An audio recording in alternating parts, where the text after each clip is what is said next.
What's going on, Mutha Truckers? Welcome to Mutha Trucker News. Email us at muthatruckernews@gmail.com. Anytime there's a good news in trucking, definitely want to share that to you. Now, if you're not a truck driver and you're watching the show, every aspect of trucking is always trying to screw you.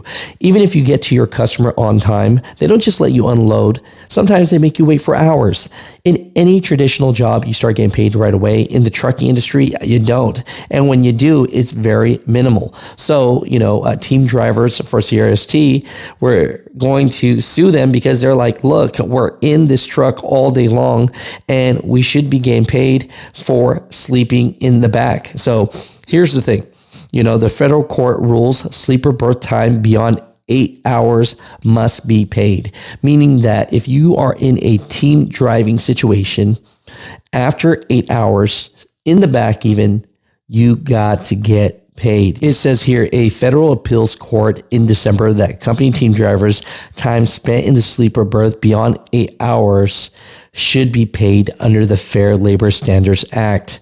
So in this situation, it was a case involving CRST Expedited and CRST International, both of which use the team driving model extensively. It says the First Circuit Court of Appeals was asked to decide whether time spent in the sleeper berth is considered on duty within the meaning of Department of Labor regulations. Now, the way it works is CRST calculates the pay owed to team drivers according to the total number of miles dispatched to the team for the shipment. The court said each member of the driving team is paid 1/2 of the total number of miles attributed to the shipment at a rate of pay that corresponds with the driver's level of experience, with less experienced drivers receiving a lower rate of pay per mile. Thus, the hourly wage of drivers can be calculated by dividing their received pay by the total number of hours worked during the pay period. The court added that the company does not count time spent in the sleeper berth as hours worked, and so does not include the sleeper berth hours in the calculation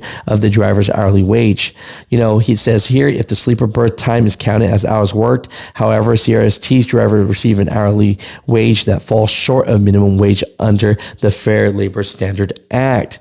So these two drivers here, Matoya and the other driver, alleged that CRST didn't pay drivers for hours spent in the sleeper berth beyond the DOL excludable 8 hours sleeping period, falling short of the hours minimum wage required by the Fair Labor Standard Act. So a previous ruling by the U.S. District Court for District of Massachusetts sided with the drivers, finding that the sleeper berth time exceeding 8 hours should be paid for under the FLSA.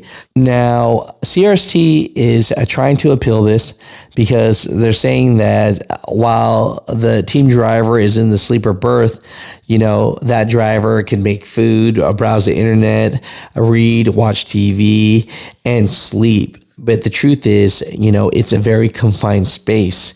And so the court actually sided with the drivers that, look, after the 8 hours in the sleeping berth, these drivers need to get paid. So, hey, congratulations. If you are in a team driver situation, this is a situation where the court ruled for the truck drivers. And so, hey, you might have something here if you're in a team driving situation right now and you're not getting paid for sleeper berth time after the 8 hours. Overall, I think this is a big win for truck drivers, especially the team drivers.